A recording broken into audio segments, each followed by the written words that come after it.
buka phone anda, buka WhatsApp Business, scroll. Berapa customer yang last beli 3 bulan lepas, 6 bulan?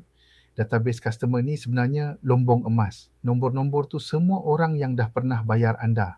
Tapi lepas transaction selesai, kita biarkan. Senyap. Saya faham kenapa. Follow up ni kerja manual. Kena ingat siapa, bila last chat, apa dia beli.